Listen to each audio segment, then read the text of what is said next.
तर मित्र हो, अशाच पद्धतीने आपल्याला आता बेसिकने याची मांडणी समजून घ्यायची एक्झाम्पलने, आणि थोड्या वेळात तुम्हाला मी ती भन्नाट ट्रिक सांगणार आहे की ज्याने तुम्ही ते आन्सर फक्त 2 सेकंदात मार्क करणार आहात मित्र, फक्त ऑब्झर्वेशनने. आता आपण एक भन्नाट लॉजिक याला समजून घेणार आहोत की ज्याच्याने तुमचं काम सोपवणार आहे मित्र. ओके, बघा आता आपण एक अमेझिंग लॉजिक याला तयार केलेला आहे आणि त्याने तुम्ही याच्यावरील एक्झाम्पल, कोणत्याही प्रकारचं एक्झाम्पल असेल, तुम्ही ते कमी वेळेत कमी सेकंदात सॉल्व्ह करू शकतात मित्र. नमस्कार विद्यार्थी मित्र, कसे आहात सर्वजण? आय होप तुम्ही सर्वजण स्मार्टली स्टडी करत असणार. मित्र हो, आपण जी ट्रिक सिरीज सुरू केलेली आहे एमपीएससी, टीसीएस आणि आयबीपीएस पॅटर्न नुसार, त्यामधील मित्र हा दुसऱ्या क्रमांकाचा व्हिडिओ आहे की ज्यामध्ये आपण इनइक्वालिटी, जो आयबीपीएस, टीसीएस आणि एमपीएससीच्या एक्झाम साठी पण फेवरेट टॉपिक आहे, याच्यावरती देखील प्रश्न विचारला जातो मित्र. आणि याला देखील आपण अशा भन्नाट ट्रिक यासाठी बघणार आहोत की जी तुम्हाला कोणत्याही युट्यूब चॅनलवरती मिळणार नाही. आणि या टॉपिकवरील उदाहरणे तुम्ही फक्त 2 ते 3 सेकंदात सॉल्व्ह करू शकतात मित्र, या ट्रिक आणि या लॉजिक नुसार. तर शेवटपर्यंत हा व्हिडिओ बघा, नक्कीच तुम्हाला या टॉपिकचा आणि या ट्रिकचा नक्कीच फायदा होणार आहे. तर सुरुवात करूया मित्र आजच्या सेशनला. इनइक्वालिटी मधील अतिशय महत्त्वाचे कन्सेप्ट आपण समजून घेऊया. इनइक्वालिटीला मित्र हो, याला इनइक्वालिटी किंवा कंपॅरिझन कोडिंग असं म्हणतो, आणि मराठीमध्ये सांकेतिक तुलना किंवा निष्कर्ष अशा पद्धतीने त्याला म्हटलं जातं. ओके, तर लक्षात घ्या मित्र, या इनइक्वालिटी मध्ये काही चिन्हांचा पर्टिक्युलर वापर त्या ठिकाणी होतो. त्या चिन्हांबद्दल आपण थोडी माहिती सुरुवातीला घेण्याचा प्रयत्न करूया. लक्षात घ्या, या ठिकाणी हे जे सिम्बॉल आहे याला आपण इक्वल टू म्हणतो, हे सर्वांना माहिती आहे. जस्ट बेसिक आपण अंडरस्टँडिंग करूया या ठिकाणी मित्र हो, देन आपण सेशनला स्टार्ट करूया. बघा, इक्वल टू अशा प्रकारे या सिम्बॉलला आपण रीड करतो मित्र. म्हणजे दोघांमध्ये जर आपल्याला इक्वालिटी दाखवायची असेल तर आपण त्याला इक्वल टू ने डिनोट करणार मित्र. ओके, हा सिम्बॉल जो आहे याला आपण लेस दॅन ने रीड करणार, राईट. आणि मित्र हा सिम्बॉल जो आहे याला ग्रेटर दॅन म्हणतो. आता हे काही गोष्टी बेसिक एवढं आपल्याला माहिती पाहिजे. हा less than or equal to आहे, हा greater than or equal to आहे, राईट. तर मित्र बघा, हे जे तिघी सिम्बॉल आहेत ना, यांना आपण म्हणायचं की 100% रिझल्ट देतात. ओके, मी जर राईट केलं ए लेस दॅन बी, मीन्स मित्र हो, ए हा एलिमेंट लहानच आहे बी पेक्षा, म्हणजेच बी ग्रेटर आहे. म्हणजे हे मला 100% त्या ठिकाणी कंपॅरिझन करून सांगतात, लहान कोणता आहे, मोठा कोणता आहे, किंवा समान म्हणजे इक्वल कोणता एलिमेंट आहे किंवा व्हेरिएबल आहे. तर लक्षात घ्या,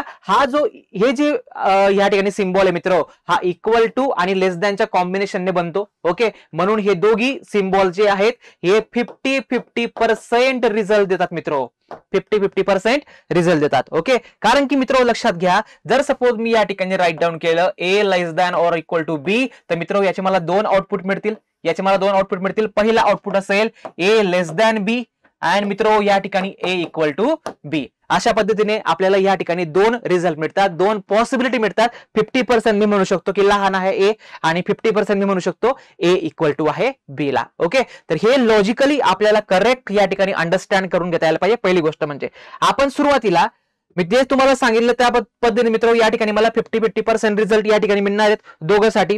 ओके, देन लक्षात घ्या, आपण या ठिकाणी लिहू शकतो की A less than or equal to बी आहे, ऑर असणार आहे मध्ये. ओके, ए इक्वल टू बी असणार आहे, राईट मित्र. तशाच पद्धतीने याला पण जर आपण या ठिकाणी समजून घेण्याचा प्रयत्न केला तर मित्र लक्षात घ्या, ए ग्रेटर दॅन बी और मित्र हो ए इक्वल टू बी, अशा पद्धतीने आपल्याला या ठिकाणी 2 पॉसिबिलिटी मांडावं लागणार आहे. 50-50% याचा रिझल्ट मिळणार आहे. तर मित्र हो, अशाच पद्धतीने आपल्याला आता बेसिकने याची मांडणी समजून घ्यायची एक्झाम्पलने, आणि थोड्या वेळात तुम्हाला मी ती भन्नाट ट्रिक सांगणार आहे की ज्याने तुम्ही ते आन्सर फक्त 2 सेकंदात मार्क करणार आहात मित्र, फक्त ऑब्झर्वेशनने. ओके, तर बघा मित्र, आता याला बेसिकने कशा प्रकारे करायचं. पहिल्याने बघा की हे स्टेटमेंट सिंगल आहे, हे स्टेटमेंट आहे, देन कॉमा, परत हे स्टेटमेंट आहे. तर फर्स्टली यांना आपण कनेक्ट करायचं प्रॉपरली, कॉमन पिक करायचा, कॉमनने त्या ठिकाणी कनेक्टिव्हिटी करायची. बघा आता सी कॉमन आहे, देन ई कॉमन आहे. ओके, देन आपण या ठिकाणी राईट करू शकतो A less than B, less than or equal to C. Okay, C पासून हे पुढे कंटिन्यू होणार आहेत. ओके, तो C less than D is equal to E here. Okay, E less than or equal to F, less than G here. Okay, तर अशा पद्धतीने connectivity झाली मित्रो, तर आपल्याला हे कंक्लुजन्स या ठिकाणी व्हेरीफाय करावे लागतात. ओके, मग आता याच्यावरून जर हे कंक्लुजन त्या ठिकाणी फॉलो करत असतील, ट्रू होत असतील ते स्टेटमेंट कंक्लुजन, तर आपण म्हणायचं ते करेक्ट आहेत, फॉलो करत आहेत. नसतील तर रॉंग आहेत, फॉल्स आहेत. अशा पद्धतीने आपण त्या ठिकाणी आन्सर मार्क करू शकतो. बघा आता ए लेस दॅन डी दिलेला आहे, मग आपण ए पासून तर डी पर्यंत बघूया.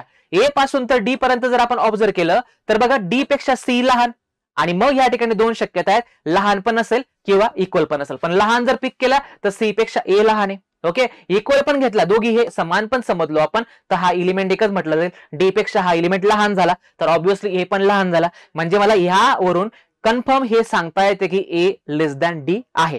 तर अशा पद्धतीने आपल्याला बेसिकने जावं लागतं. ओके, तुम्हाला लिहावं लागेल, दोन पॉसिबिलिटी क्रिएट होतील, A less than B, less than C. Okay, और सेकंड पॉसिबिलिटी याच्यामुळे क्रिएट होणार आहे की A less than B equal to C. अशा पद्धतीने त्या ठिकाणी ती पॉसिबिलिटी क्रिएट होऊ शकते. राईट, लक्षात घ्या मित्रो. तर या मुळे पण आपल्याला त्या ठिकाणी दोन पॉसिबिलिटी चेक कराव्या लागतात. सो आपण बेसिकने अशा वेळी त्याचा आन्सर फाइंड आउट करू शकतो. या ठिकाणी बघा सी टू एफ जायचंय, सी आपला या ठिकाणी आहे, एफ या ठिकाणी आहे. दोघांमध्ये जर आपण बघितलं तर हा दोन पॉसिबिलिटी होतो. आपण जर लेस दॅन म्हटलं तर सी लहानच येणार आहे, या ठिकाणी कॉमन तोच निघणार आहे.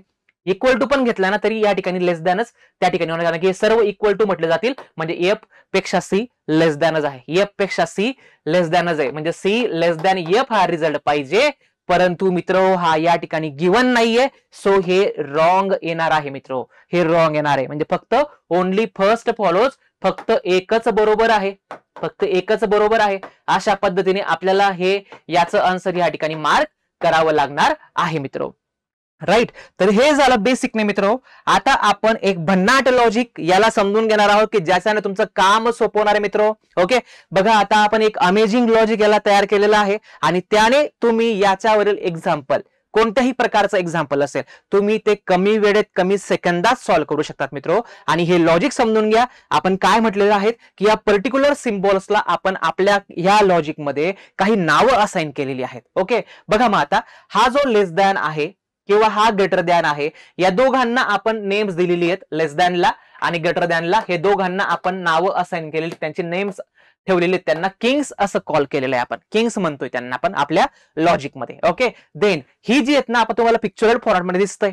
ओके, हा सोल्जर आहे, हा सोल्जर आहे. राईट, तर less than or equal to, greater than or equal to यांना आपण सोल्जर्स अशा पद्धतीने कॉल केलेला आहे, यांना आपण सोल्जर्स अशा पद्धतीने कॉल केलेला आहे मित्रो. राईट, तर लक्षात घ्या अशा प्रकारे नावं आपण दिलेली. आणि जो आपला रिमेनिंग सिम्बॉल आहे आता हा इक्वल टू, या इक्वल टू ला आपण मित्र हो या ठिकाणी पीपल्स कॉल केलेला आहे, याला आपण पीपल्स अशा पद्धतीने कॉल केलेला आहे. पीपल्स अशा प्रकारे नाव त्याला असाइन केलेलं आहे आपल्या लॉजिक मध्ये. आता बघा मित्रो, याला समजून कशा प्रकारे घ्यायचं. जर आपण या नावानिशी जाण्याचा प्रयत्न केला तर पॉवर कोणाकडे जास्त असेल, असा साधा आणि सिंपल विचार करायचा आहे. किंग्स कडे पॉवर जास्त की सोल्जर्स कडे पॉवर जास्त? तर मित्र हो, किंग्स कडे ऑलवेज पॉवर जास्त. सो प्रायोरिटी फर्स्ट असेल ती किंग्सला असेल, सेकंड प्रायोरिटी जी असेल ती सेकंड सोल्जर्सला असेल, आणि थर्ड जी प्रायोरिटी असेल मित्र हो ती बिचारी आपली गरीब जनता पीपल्सला असणार आहे. राईट, सो अशा वेळेने आपल्याला सिम्बॉलिक नोटेशनचे हे लॉजिक या ठिकाणी आपल्याला समजून घेता यायला पाहिजे.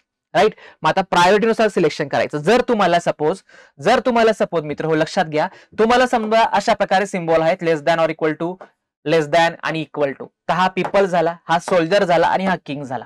ओके, तर या तिघांमध्ये सिलेक्शन कोणाचं होणार आहे? या तिघांमध्ये कोणाचं सिलेक्शन, पॉवर कोणाकडे जास्त? Always king first. सो यामधून मी किंगची चॉईस करणार आहे. कोणाची चॉईस करणार आहे? किंगची चॉईस करणार आहे. अशा पद्धतीने आपल्याला त्या ठिकाणी सिलेक्शन करायचंय मित्र. ओके, तर बघा आता आपल्याला या ठिकाणी जे आपण एक्झाम्पल प्रिव्हियसली बघितलं होतं त्याला आपण किती पटकन आता करू शकतो या लॉजिकने ते समजून घेऊया. फर्स्टली आपण कनेक्टिव्हिटी सेम वेने जसं आपण मागे केलं होतं, A less than B, A less than B, less than or equal to C, C less than D, D equal to E. Okay, E less than or equal to F, less than G. ही connectivity झाल्यानंतर आपल्याला हे check करायचंय. मग आता ए to D mark करून घ्यायचंय, ए to D mark करून घ्यायचं या ठिकाणी. लक्षात घ्या मित्र, जर आपण ए टू डी गेलो तर आपल्याला तीन सिम्बॉल दिसत आहेत, लेस दॅन आहे, less than or equal to आहे आणि लेस दॅन आहे. राईट, तर मित्र हो या ठिकाणी आपल्याला हा दोन वेळा आहे, सो याला निग्लेक्ट करूया. या दोघांमधून कोणाची चॉईस होईल? सोल्जर आणि किंग. 2 वेळा रिपीट असेल ना त्याला एकदाच कन्सिडर करायचं सिलेक्शन करताना. ओके, आता हे दोघांपैकी आपल्याला एकाची चॉईस पॉवरनुसार करायची, म्हणजे याची चॉईस होईल, म्हणजे ए आणि डी मध्ये लेस दॅन येणार आहे. मग जस्ट ऑब्झर्व करायचं काम आहे ना आपल्याला, बस त्यांना बघायचंय. ऑब्झर्वेशनचा गेम आहे फक्त आता जस्ट आपल्यासाठी बघायचं की यामध्ये सिम्बॉल कोणकोणते आहेत. सोल्जर, किंग, जस्ट किंगची चॉईस त्या ठिकाणी होणार आहे, म्हणजे हे करेक्ट आहे. पुढे बघा आता सी टू एफ बघायचंय. सी टू एफ जायचंय, सी पासून एफ पर्यंत ऑब्झर्व करा. किंग आहे, सोल्जर आहे, किंगची चॉईस होईल, म्हणजे सी आणि एफ मध्ये फक्त लेस दॅन पाहिजे, पण हा ऍज इट इज गिव्हन नाहीये. सो मित्र हे रॉंग आहे. हे काय आहे या ठिकाणी रॉंग आहे. तर अशा पद्धतीने आपण या मॅनर मध्ये या लॉजिकने सिंपल काही सेकंदात याचं आन्सर काढू शकतो मित्र. आय होप तुम्हाला अंडरस्टँड झालं असेल. तर मित्र हो, एक महत्वाचा कन्सेप्ट तुम्हाला अजून या ठिकाणी एक्सप्लेन करतोय आणि आपण पुढील काही TCS चे PYQ शेवटी आपण बघूया. ओके, तर लक्षात घ्या मित्र, आपल्या समोर अशा प्रकारे आपण समजून घेतलं की हा लेस दॅन होता, हा गटर दॅन होता. ओके, यांना आपण नावं पण असाइन केली होती की यांना आपल्या लॉजिक मध्ये यांना नेम्स होती किंग्स. राईट, बघा मित्र या ठिकाणी less than or equal to, greater than or equal to, यांना आपण नावं दिली होती सोल्जर्स. बरोबर, तर लक्षात घ्या मित्र, या लॉजिक मध्ये आपण काय अंडरस्टँडिंग अजून एक करून घ्यायची, कन्सेप्ट IMP समजून घ्या. सपोज आपण असं म्हणूया की हा पार्टी 1 आणि ही पार्टी 2 आहे. ओके, मग ह्या पार्टी मधला हा किंग, राईट, आणि त्याच्या साईडचा हा सोल्जर. राईट, बघा आता हा पार्टी क्रमांक 2 मधला किंग आहे आणि त्याच्या साईडचा हा सोल्जर. ओके, मग आता आपल्याला एवढंच अंडरस्टँड करून घ्यायचं आहे की जर समजा ऑपोजिट पार्टी मधील सोल्जर्स किंवा ऑपोजिट पार्टी मधील किंग्स एकमेकांच्या समोर आले, सपोज अशा प्रकारे येत आहेत, लेस दॅन आहे, ग्रेटर दॅन आहे, या लेस दॅन समोर दुसऱ्या पार्टीतला सोल्जर पण येऊन गेला, दोघी सोल्जर्स एकमेकांच्या ऑपोजिट येऊन गेले. ओके, हा एक सोल्जर आहे, इकडे हा किंग आहे. ओके, समजा अशी रिव्हर्स केस मध्ये ते ऑपोजिट पण आले, तर या ठिकाणी आपल्याला एवढंच लक्षात ठेवायचंय की हे त्या ठिकाणी ब्लॉक केस तयार करतात. If opposite symbols are comes together then there is a block case. तेव्हा काय होणार मित्र, ब्लॉक केस होणार आहे त्या सिम्बॉलिक नोटेशन मुळे. सो मित्र हो, ज्याही दरम्यान अशा प्रकारे ऑपोजिट सिम्बॉल येऊन जातील त्या ठिकाणी त्या व्हेरिएबल्स मध्ये कंपॅरिझन करता येणार नाही. ओके, ब्लॉक केस झाली म्हणजे त्या ठिकाणी नो कंपॅरिझन असेल. काय असणार आहे, नो कंपॅरिझन असेल. तर एवढा पॉइंट तुम्हाला या ठिकाणी नोट डाऊन करायचा आहे आणि याचा वापर आता पुढे आपण एक्झाम्पल सॉल्व्ह करताना करणार आहोत. ओके, ब्लॉक केस झाली की नो कंपॅरिझन, आणि चॉईस कोणाची, फर्स्ट नावानुसार लॉजिक नुसार त्यांचं सिलेक्शन आपल्याला करायचं आहे. राईट, जाऊया पुढे एक्झाम्पल्स कडे मित्र हो. बघा आपल्या समोर स्टेटमेंट आहे, जनरली स्टेटमेंट दिलेले असतात आणि त्यावरनं कंक्लुजन्स आपल्याला व्हेरीफाय करायचे असतात. ओके, तर मित्र हो लक्षात घ्या, आपल्याला आता या कंक्लुजन्स मध्ये स्टेटमेंट मध्ये काय आहे, मग आता या स्टेटमेंट वरून तुम्हाला याला चेक करायचंय ए लेस दॅन डी आहे का. ओके, मग आता बघा ए ला आणि डी ला आपण ऑब्झर्व करूया, या ठिकाणी ऑपोजिट सिम्बॉल दिसले म्हणजे समजून जायचं ब्लॉक केस आहे, म्हणजे हे इनकरेक्ट आहे. बी टू एफ जायचंय, आता बी पासून तर एफ पर्यंत जायचंय. बरोबर, पुन्हा बघा ऑपोजिट सिम्बॉल्स आहेत या ठिकाणी आले म्हणजे त्या ठिकाणी ब्लॉक केस आहे, नो कंपॅरिझन. कंपॅरिझन होणार नाही म्हणजे त्यांचं आउटपुट येणार नाही. मग जे काही गिव्हन असेल ते नक्कीच त्या ठिकाणी रॉंग असेल, फॉल्स असेल. अशा पद्धतीने आपल्याला ते समजून घेता यायला पाहिजे. बघा आता सी टू एफ बघायचं आहे, सी टू एफ बघायचं आहे. राईट, सी टू एफ जर बघितलं रिझल्ट लागणार आहे. तर बघा आता हे 2 वेळा आलेलं आहे, एक कॅन्सल केला आपण, समजा यामधून सोल्जरची चॉईस होईल. So c greater than or equal to f हा रिझल्ट पाहिजे आणि तोच आहे, म्हणजे हे करेक्ट आहे. हे काय आहे, त्या स्टेटमेंट वरून हे कंक्लुजन त्याला फॉलो करतंय, हे करेक्ट आहे मित्र हो. ओके, बघा आता पुढचं ए लेस दॅन सी, ए लेस दॅन सी. मग आता ए टू सी दरम्यान जर बघितलं तर सोल्जर आणि किंग मध्ये किंगला चॉईस म्हणजे ए लेस दॅन सीच यायला पाहिजे आणि तेच गिव्हन आहे, करेक्ट आहे. बी टू ई चेक करूया, पटकन आता चेक करूया. बी टू ई पासून जायचंय तर ऑपोजिट सिम्बॉल दिसले म्हणजे ब्लॉक केस, नो कंपॅरिझन. सो हे इनकरेक्ट आहे. मग आपण म्हणू शकतो 3 आणि 4 फक्त राईट आहे. ओके, आपण आन्सर मार्क करू शकतो. Only 3 and 4 is a correct here. Only 3 and 4 is a correct here. I hope तुम्हाला सर्वांना अंडरस्टँड झालं असेल. चला नेक्स्ट क्वेश्चनला अशाच प्रकारे आपल्या लॉजिक नुसार त्या ठिकाणी अंडरस्टँड करण्याचा प्रयत्न करूया. बघा आपण पुन्हा कनेक्टिव्हिटी करूया, कॉमनला पिक करायचं. A less than or equal to B, B equal to C, C greater than or equal to D, greater than or equal to E. Okay, C common होतं या ठिकाणी म्हणून मी सी ला जॉईन केलं. पुढे बघा आता ई कडून एफ कडे जाऊया, E greater than or equal to F. आता एफ इक्वल टू जी आहे मित्र हो, G greater than or equal to H. आता फक्त आपल्याला ही कनेक्टिव्हिटी झाल्यानंतर चेकआउट करायचं आहे की हे त्याला फॉलो करतात की फॉलो करत नाहीत. ओके, बघा आता ए पासून सी कडे जायचंय. मग ए पासून सी कडे जर आपण गेलो तर यामध्ये याला प्रायोरिटी सोल्जरला, म्हणजे तेच दिलेलं आहे, म्हणजे करेक्ट आहे, फॉलो करते त्याला. ए टू एफ बघायचंय, जस्ट ऑब्झर्व करा. ए टू एफ जर बघितलं तर बघा हा सिम्बॉल मध्येच ऑपोजिट लागले, म्हणजे ब्लॉक केस, नो कंपॅरिझन, रिझल्ट लागणारच नाही. राईट, पुढे बघा जी टू सी जायचंय. जी टू सी जर आपण गेलो आपण तर पहिल्याने सी जी मिळतोय, सी आणि जी मध्ये आपण रिझल्ट काढूया. तर बघा लक्षात घ्या, कॉमन आहे हे, याच्यापेक्षा यालाच प्रायोरिटी सोल्जरला, C greater than or equal to G. आपल्याला जी आधी पाहिजे, सी नंतर पाहिजे. So reverse the symbol also, सिम्बॉलला पण रिव्हर्स करूया आपण. तर आपण या ठिकाणी लिहू शकतो less than, G less than or equal to C here, G less than or equal to C here, अशा प्रकारे होऊन जाईल. मग आता बघा ते सेम गिव्हन आहे, सो हे करेक्ट आहे. एच टू ई जायचंय, एच टू ई जायचंय.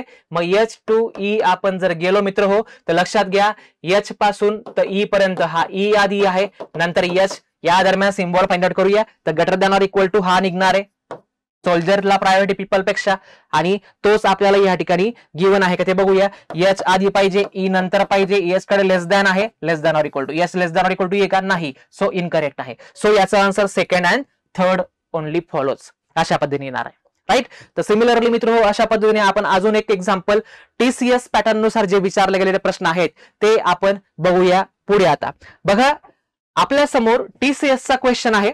ओके, तर क्वेश्चन मध्ये काय म्हटलेलं आहे, त्यांनी म्हटलेलं आहे की टी लेस दॅन क्यू आणि s greater than or equal to v हे दोन्ही निश्चितपणे सत्य, म्हणजे एक्झॅक्टली राईट होण्यासाठी खाली दिलेल्या प्रश्नाच्या जागी काय आले पाहिजे.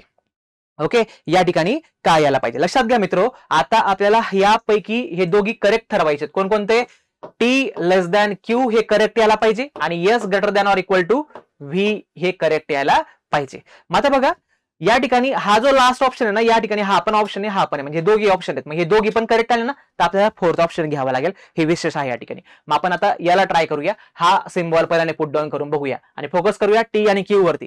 टी इकडे आहे, क्यू या ठिकाणी आहे. बघा क्यू किंग आहे या ठिकाणी, म्हणजे क्यू ग्रेटर दॅन टी, म्हणजे टी लहान आहे. ओके, करेक्ट होतंय, चालतो या ठिकाणी. मग याला पण चेक करू, एस टू व्ही जायचंय. मग हा सिम्बॉल कॉमन, म्हणजे हाच निघणार आहे आणि तेच गेलेलं आहे, आपल्याला तेच लागतंय, करेक्ट आहे, ते पण फॉलो होतंय, म्हणजे पहिला सिम्बॉल चालतोय आपल्याला. ओके, इक्वल टू टाकूया. या ठिकाणी सपोज इक्वल टू टाकला आपण, तर हा जर इक्वल टू घेतला तर क्यू टू टी जाताना एस किंगच निघेल, होतोय फॉलो. नंतर मित्र हो एस टू आपल्याला जायचंय आता व्ही कडे, तरी पण हा इक्वल टू झाल्यामुळे हा पण इक्वल टू, याला प्रायोरिटी. सो मित्र ते पण तोच रिझल्ट त्या ठिकाणी मिळणार आहे, s greater than or equal to V.